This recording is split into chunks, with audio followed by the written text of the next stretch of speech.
Hello, world. Hello, friends. I hope you had a day full of delight. It has been an active Monday. I am feeling particularly woozy, so it may be a very short reading this evening so I can hurry myself to bed. But I'm looking forward to sharing this moment with you. And to read you some tales that I'm. Yesterday evening was particularly gruesome. I apologize for that. Hopefully, this evening may be slightly more upbeat and friendly. Hmm. This evening can be dedicated to um, this evening's readings will be dedicated to the very chirpy nurse that did my vaccination today, who looked like she was having an absolute ball after the hundreds of people that she would have been jabbing. Um, she was very sweet. Thank you. The first tale of this evening is called The Crows and the Soldier. A worthy soldier had saved a good deal of money out of his pay, for he worked hard and did not spend all he earned in eating and drinking as many others do. Now he had two comrades who were great rogues and wanted to rob him of his money, but behaved outwardly towards him in a friendly way. "Comrade," said they to him, "why should we stay here shut up in this town like prisoners, when you at any rate have earned enough to live upon for the rest of your days in peace and plenty at home by your own fireside?" They talked so often to him in this manner that he at last said he would go and try his luck with them. But they all the time thought of nothing but how they should manage to steal his money from him. When they had gone a little way, the two rogues said, "We must go by the right-hand road, for that will take us quickest into another country, where we shall be safe." Now they knew all the while that they were saying was untrue, and as soon as the soldier said, "No, that will take us straight back into the town we came from. We must keep to the left hand," they picked a quarrel with him and said, "Why do you give yourself airs for? You know nothing about it." And then they fell upon him and knocked him down and bet him over their head until he was blind. Then they took all his money out of his pockets and dragged him to a gallows tree that stood hard by, bound him fast down at the foot of it, and went back into the town with the money. But the poor blind man did not know where he was, and he felt all around him, and finding that he was bound to a large beam of wood, thought it was a cross, and said, "After all, they have done kindly in leaving me under a cross. Now heaven will guard me." So he raised himself up and began to pray. When night came on, he heard something fluttering over his head. It turned out to be three crows, who flew around and round, and at last perched upon the tree. By and by they began to talk together, and he heard one of them say, "Sister, what is the best news of you today?" "Oh, if men knew what we knew," said the other. "The princess is ill, and the king has vowed to marry her to anyone who will cure her. But this no one can do, for she will not be well until yonder flower is burnt to ashes and swallowed by her." "Oh, indeed," said the other crow. "If men did but know what we knew." Tonight will fall from heaven a dew of such healing power that even the blind man who washes his eyes with it will see again. And the third spoke and said, "Oh, if men knew what we knew! The flower is wanted but for one, the dew is wanted but for a few. But there is a great dearth of water in the town. All the wells are dried up, and no one knows that they must take away the large square stone out of the marketplace and dig underneath it, and that then the finest water will spring up." When the three crows had done talking, he heard them fluttering round again, and at last away they flew. Greatly wondering at what he had heard, and overjoyed at the thoughts of getting his sight, he tried with all his strength to break loose from his bonds.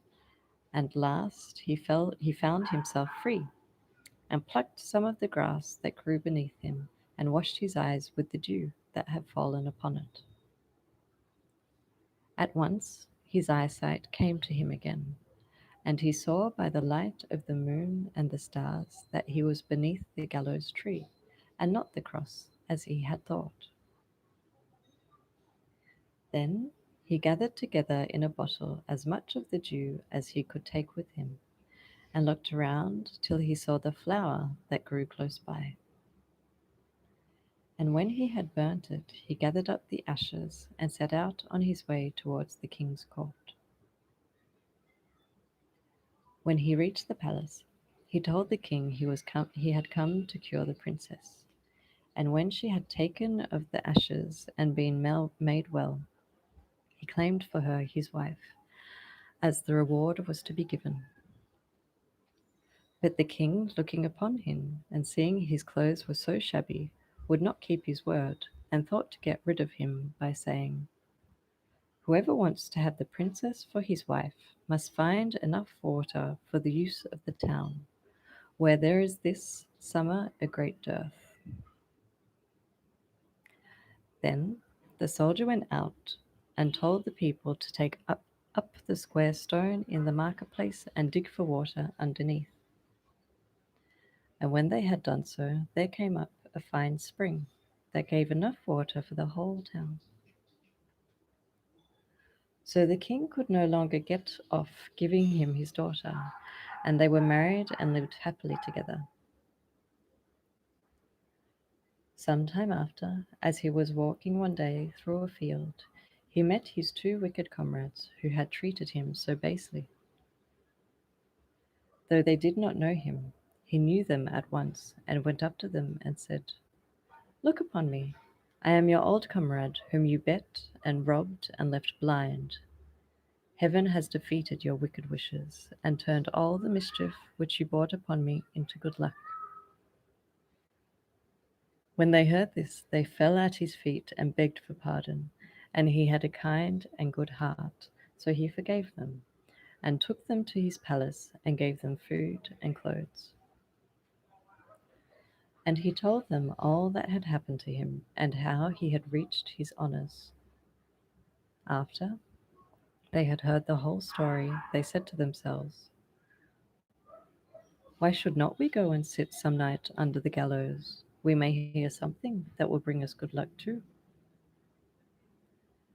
Next night they stole away, and when they had sat under the tree a little while, they heard a fluttering noise above their heads, and the three crows came and perched upon it. "Sisters," said one of them, "someone must have overheard us, for all the world is talking of the wonderful things that have happened. The princess is well, the flower has been plucked and burnt, a blind man's sight has been given to him, and they have dug a fresh well that gives water to the whole town. Let us look about. Perhaps we may find someone near. If we do, we shall rue the day." Then they began to flutter about, and soon found out the two men below, and flew at them in a rage, beating and pegging them in the face with their wings and beaks, till they were quite blind, and lay nearly dead upon the ground under the gallows. The next day passed over, and they did not return to the palace, and their old comrade began to wonder where they had been, and went out the following morning in search of them, and at last found them where they lay, dreadfully repaid for all their folly and baseness.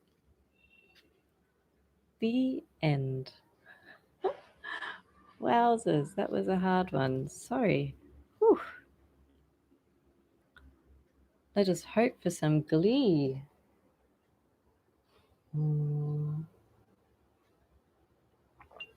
This following tale is called Peewit. Peewit. A poor countryman whose name was Peewit lived with his wife in a very quiet way in the parish where he was born. One day, as he was ploughing with his 2 oxen in the field, he heard all on a sudden someone calling out his name. Turning round, he saw nothing but a bird that kept crying, "Peewit, peewit." Now this poor bird is called a peewit, and like the cockatoo, always keeps crying out its own name. But the countryman thought it was mocking him, so he took up a large stone and threw at it. The bird flew off safe and sound, but the stone fell upon the head of one of the oxen and killed him on the spot. "What is to be done with the odd one?" thought Peewit to himself, as he looked at the ox that was left.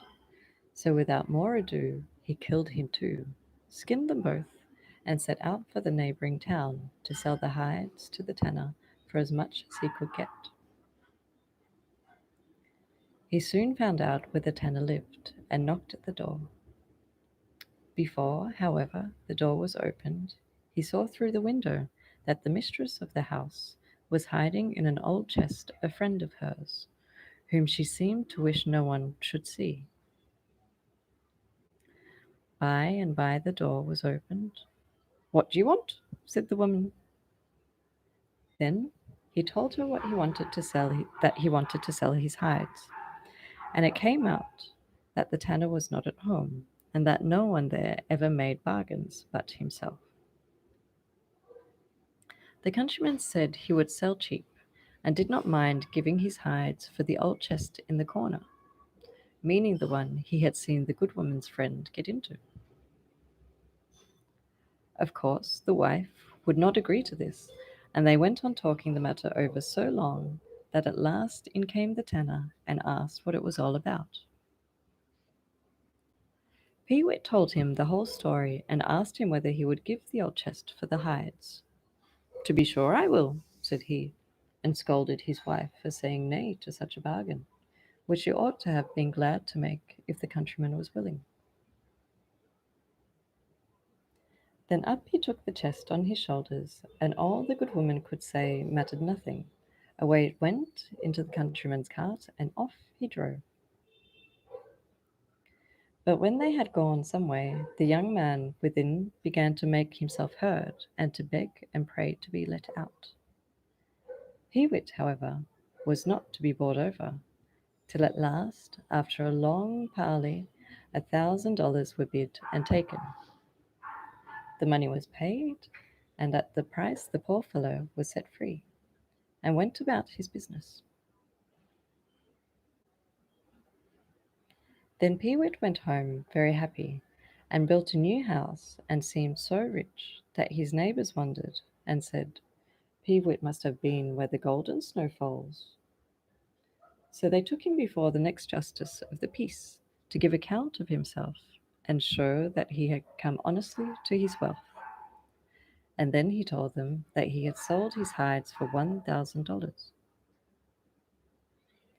When they heard it, they all killed their oxen, and would sell the hides to the same tanner. But the justice said, "My maid shall have the first chance." So off she went, and when she came to the tanner, he laughed at them all, and said he had given their neighbour nothing but an old chest. At this they were all very angry, and laid their heads together to work him some mischief, which they thought they could do while he was digging in his garden.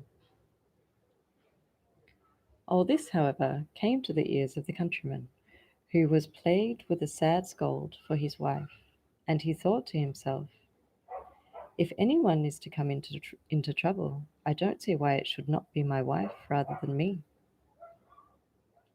So he said to her that he wished she would humour him in a whim he had taken into his head, and would put on his clothes and dig the garden with his steed. The wife did what was asked, and next morning began digging.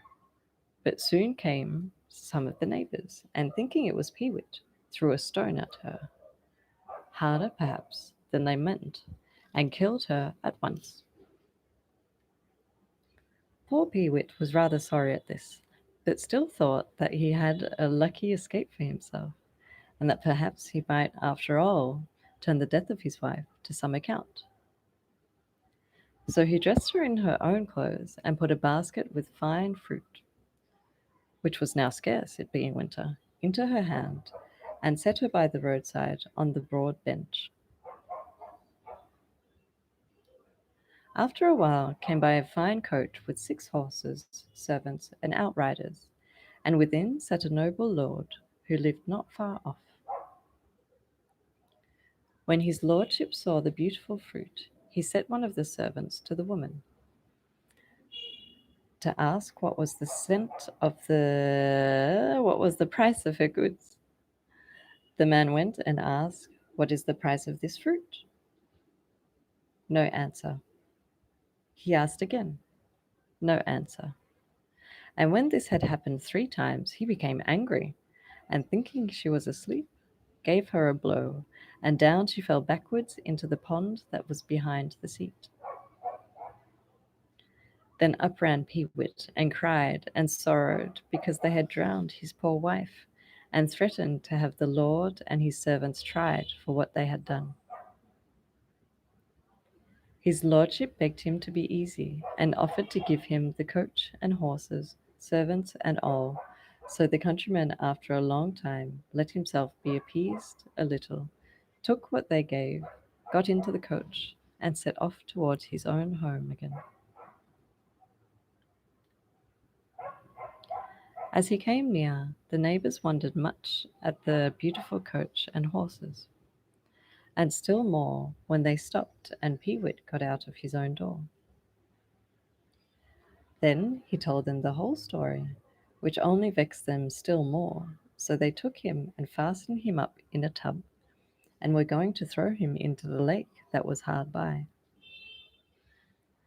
Whilst they were rolling the tub on before them towards the water, they passed by an alehouse and stopped to refresh themselves a little before they put an end to Peewit. Meantime, they tied the tub to a tree, and there left it while they were enjoying themselves within doors. Peewit no sooner found himself alone than he began to turn over in his mind how he could get free. He listened and soon heard "baa, baa" from a flock of sheep and lambs that were coming by. Then he lifted up his voice and shouted out, "I will not be borough-master, I say, I will not be made borough-master." The shepherd, hearing this, went up and said, "What is all this noise about?" "Oh," said Peewit, "my neighbours will make me borough-master against my will, and when I told them I would not agree, they put me into the cask and are going to throw me into the lake. I should like very well not to be borough-master if I were you," said the shepherd. "Open the cask then," said the other, "and let me out, and get in yourself, and they will make you borough-master instead of me." No sooner said than done. The shepherd was in, Peewit was out, and as there was nobody to take care of the shepherd's flock, he drove it off merrily towards his own house. When the neighbours came out from the alehouse, they rolled the cask on, and the shepherd began to cry out, "I will be borough-master now, I will be borough-master now." "I dare say you will, but you shall take a swim first," said the neighbour, as he gave the cask the last push over into the lake. This done, away they went home merry, leaving the shepherd to get out as well as he could. But as they came in at one side of the village, who should they meet coming up the other way but Peewit, driving a fine flock of sheep and lambs before him. "How came you here?" cried all with one voice. "Oh, the lake is enchanted," said he. "When you threw me in, I sank deep and deep into the water, till at last I came to the bottom. There I knocked out the bottom of the cask and found myself in a beautiful meadow, with fine flocks grazing upon it. So I chose a few for myself, and here I am." "Cannot we have some too?" said they. "Why not? There are hundreds and thousands left. You have nothing to do but jump in and fetch them out." So all agreed they would dive for sheep, the justice first, then the clerk, then the constables, and then the rest of the parish, one after the other. When they came to the side of the lake, the blue sky was covered with little white clouds like flocks of sheep, and all were reflected in the clear water. So they called out, there they are already." And fearing lest the justice should get everything, they jumped in all at once, and Peewit jogged home and made himself happy with what he had got, leaving them to find their flocks by themselves as well as they could. The end. Now, oh, this is exciting. The following story is a sequel. Oh, this is a long one. Okay. The following story is Hans and his wife Gretel.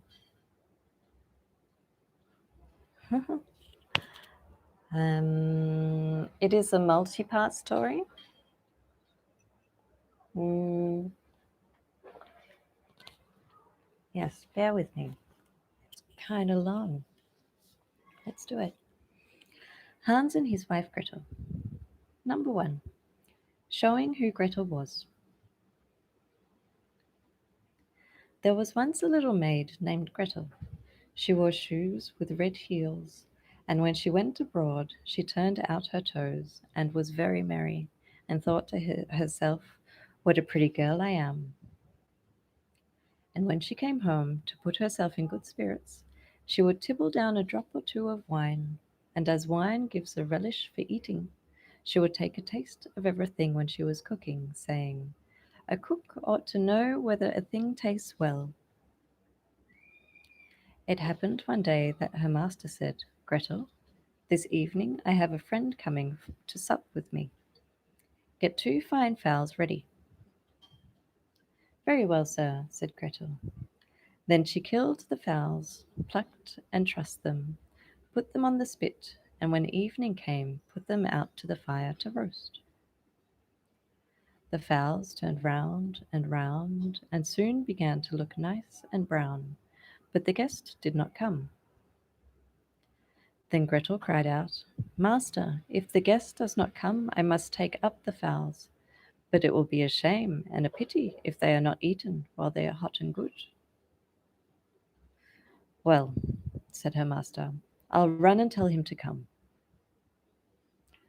As soon as he had turned his back, Gretel stopped the spit and laid it with the fowls upon it one side, and thought to herself, "Standing by the fire makes one very tired and thirsty.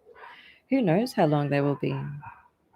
Meanwhile, I will just step into the cellar and take a drop." So off she ran, put down her pitcher, and said, "Your health, Gretel," and took a good draught. "This wine is a good friend," said she to herself. "It breaks one's heart to leave it." Then up she trotted, put the fowls down to the fire, spread some butter over them, and turned the spit merrily round again. the fowls smelled so good that she thought to herself, "They are very good, but they may want something still. I had better taste them and see." So she licked her fingers and said, "Oh, how good! What a shame and a pity that they are not eaten." Away she ran to the window to see if her master and his friend were coming, but nobody was in sight. So she turned to the fowls again and thought it would be better for her to eat a wing than it should be burnt. So she cut off one wing and ate it, and it tasted very well. And as the other was quite done enough, she thought it had better be cut off too, or else her master would see one was wanting. When the two wings were gone, she went again to look out for her master, but could not see him. "Ah," thought she to herself, "who knows whether they will come at all? Very likely they have turned into some tavern. Oh, Gretel, Gretel, make yourself happy. Take another draught and eat the rest of the fowl. It looks so oddly as it is. When you have eaten all, you will be easy. Why should good things be wasted?" So she ran once more to the cellar, took another drink, and ate up the rest of the fowl with the greatest glee. Still, her master did not come, and she cast a lingering eye upon the other fowl and said, "Where the other one went, this had better go too. They belong to each other. They who have a right to one must have a right to the other. But if I were to take another draught first, it would not hurt me." So she tippled down another drop of wine and sent the second fowl to look after the first. While she was making an end of this famous meal, her master came home and called out, "Now quick, Gretel, my friend is just at hand." "Yes, master, I'll dish up this minute," said she. In the meantime, he looked to see if the cloth was laid, and took up the carving knife to sharpen it. Whilst this was going on, the guest came and knocked softly and gently at the house door. Then Gretel ran to see who was there, and when she saw him, she pushed her finger to her lips and said, "Hush, hush, run away as fast as you can, for if my master catches you, it will be worse for you. He owes you a grudge, and asks you to supper only that he might cut off your ears. Only listen now, he is sharpening his knife." The guest listened, and when he heard the knife, he made as much haste as he could down the steps and ran off. Gretel was not idle in the meantime, but ran screaming, "Master, master, what a fine guest you have asked to supper!" "Why, Gretel, what's the matter?" "Oh," said she, "he has taken both the fowls that I was going to bring up, and has run away with them." "That it is a rascally trick to play," said the master, sorry to lose the fine chickens. "At least he might have left me one, that I might have had something to eat. Call out to him to stay." But the guest would not hear, so he ran after him with his knife in his hand, crying out, only one, I want only one," meaning that the guest should leave him one of the fowls and not take both. But he thought that his host meant nothing less than that he would cut at least one of his ears. So he ran away to save them both, as if he had hot coals under his feet.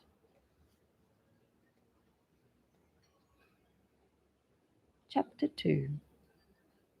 Hans in Love. Oh, this one looks tricky. Okay. Hans's mother says to him, "Whither so fast?" "To see Gretel," says Hans. "Behave well." "Very well. Goodbye, mother." Hans comes to Gretel. "Good day, Gretel." "Good day, Hans." "Do you bring me anything good?" "Nothing at all." "Have you anything for me?" Gretel gives Hans a needle. Hans says, "Goodbye, Gretel." "Goodbye, Hans." Hans takes the needle, sticks it to a truss of hay, and takes both off home. Good evening, Mother. Good evening, Hans. Where have you been? To see Gretel. What did you take her? Nothing at all. What did she give you?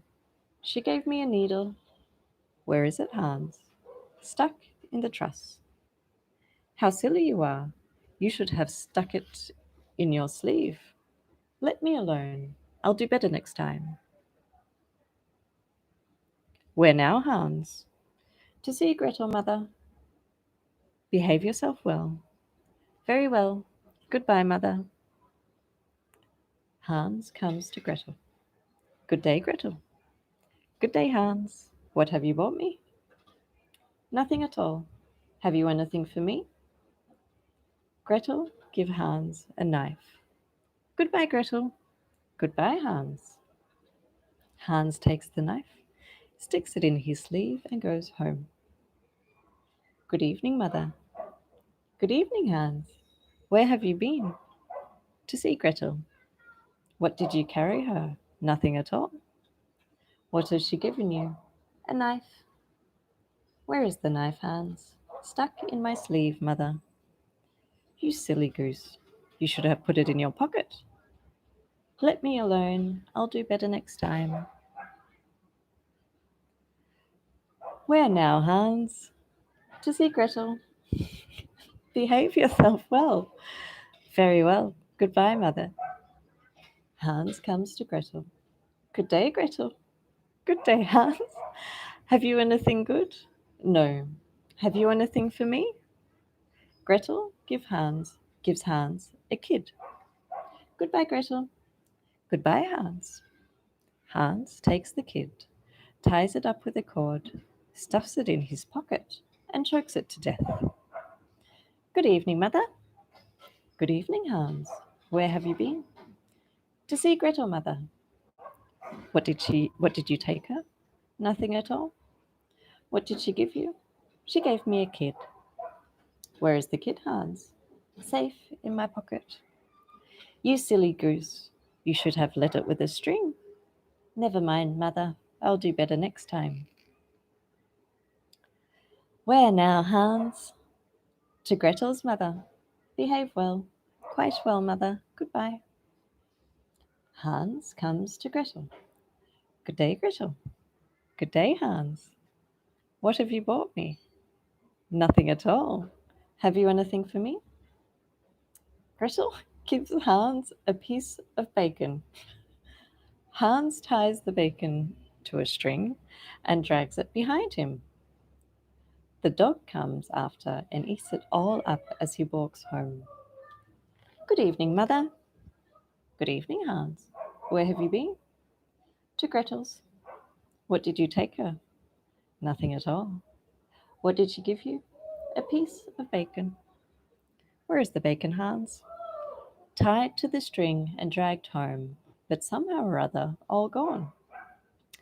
What a silly trick, Hans. You should have bought it in your head. Never mind, Mother. I'll do better another time.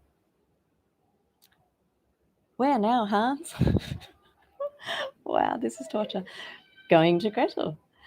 Take care of yourself. Very well, Mother. Goodbye. Hans comes to Gretel. Good day, Gretel. Good day, Hans. What have you bought me? Nothing. Have you anything for me? Gretel gives Hans a calf. Hans sets it upon his head, and it kicks him in the face. Good evening, Mother. Good evening, Hans. Where have you been? To see Gretel. What did you take her? Nothing. What did she give you? She gave me a calf. Where is the calf, Hans? I put it on my head and it scratched my face. You silly goose. You should have led it home and put it in the stall. Very well. I'll do better another time. Where now, Hans? To see Gretel. Mind and behave well. Goodbye, Mother. Good day, Hans. No, I missed one. Goodbye, Mother. Hans comes to Gretel. Good day, Gretel. Good day, Hans. What have you bought? Nothing at all. Have you anything for me? I'll go home with you. Hans ties a string around her neck, leads her along, and ties her up in the stall. Good evening, mother. Good evening, Hans. Where have you been? At Gretel's. What has she given you? She has come herself. Where have you put her? Fast in the stall with plenty of hay. How silly you are. You should have taken good care of her and brought her home. Then Hans went back to the stall, but Gretel was in a great rage, and had got loose and run away. Yet after all, she was Hans's bride.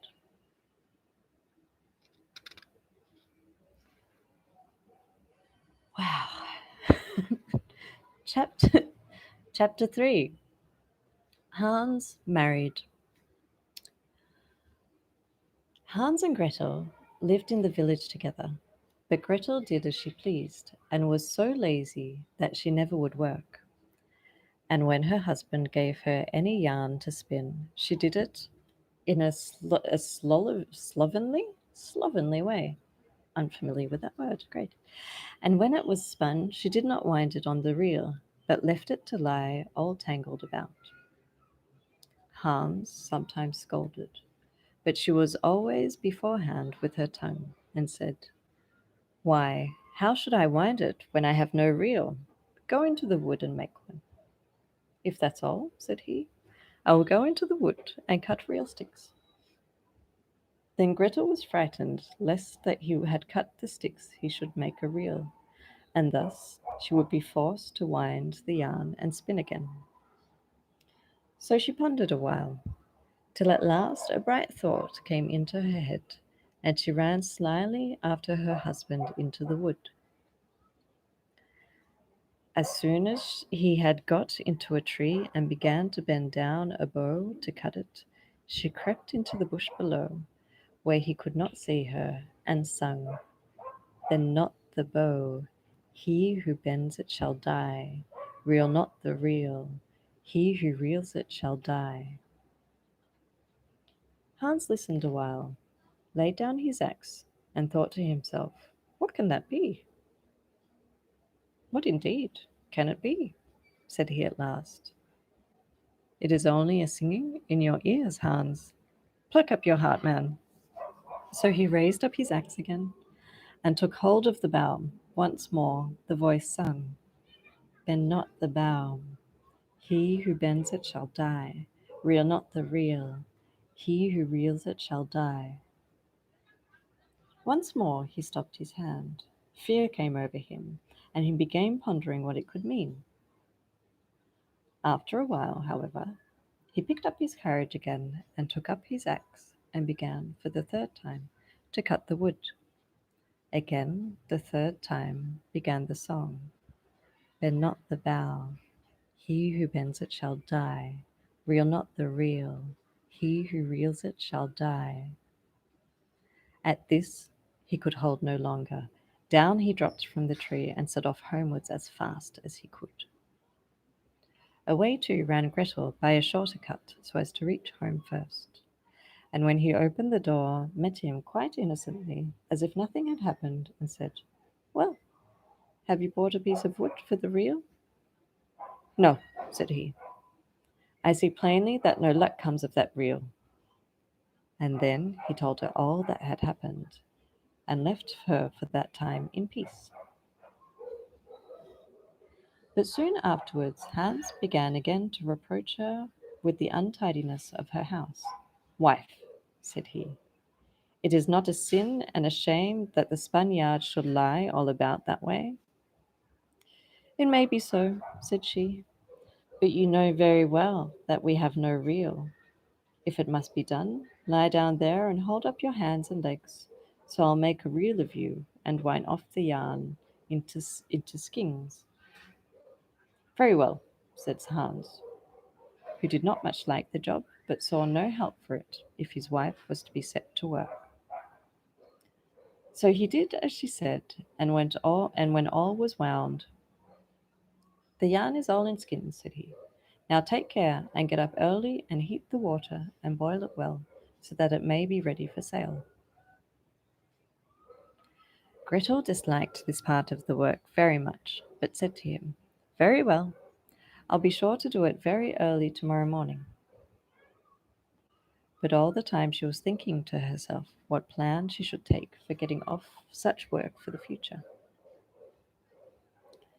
Betimes in the morning she got up, made the fire, and put on the boiler, but instead of the yarn, she laid a large bowl of tow in it and let it boil. Then she went up to the husband, who was still in bed, and said to him, "I must go out. Pray look meantime to the yarn in the boiler over the fire.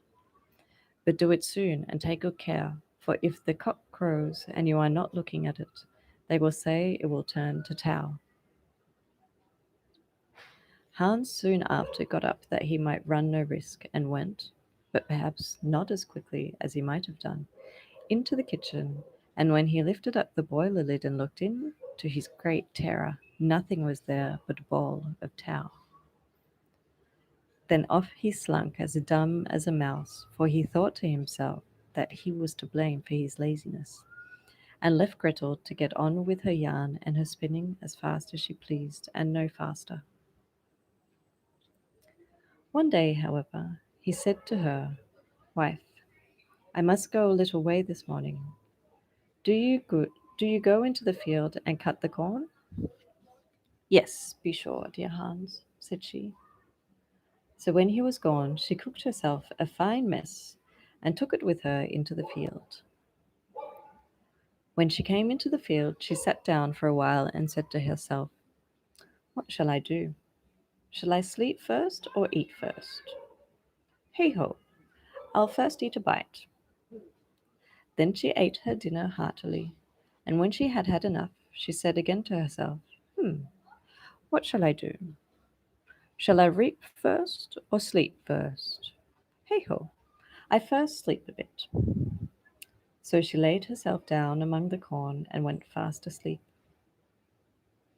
By and by Hans came home, but no Gretel was there to be seen, and he said to himself, "What a clever wife I have! She works so hard that she does not even come home for dinner." Evening came, and still she did not come. Then Hans set off to see how much of the corn was reaped. But there it all stood untouched, and Gretel lay fast asleep in the middle. So he ran home and got a string of little bells and tied them quietly round her waist, and went back and sat himself down in a stool and locked the house door. At last Gretel woke when it was quite dark, and as she rose up, the bells jingled round her every step she took. At this, she was greatly frightened and puzzled to tell whether she was really Gretel or not. "Is it I, or is it not?" said she, as she stood doubting that she ought to think. At last, after she had pondered a while, she thought to herself, "I will go home and ask if it is or not I. Hans will know." She ran to the house door, and when she found it locked, she knocked at the window and cried, "Hans, it's Gretel within." "She is where she ought to be sure," said Hans. "Oh dear then," said she, frightened, "this is not I." Then away she went and knocked at the neighbours' doors, but when they heard the bells rattling, no one would let her in, and so at last she ran back to the field again. The end. Hmm. I think that will be the end of my reading evening. I apologize for it being short, but I must get to bed. Thank you for sharing. I'll see you tomorrow.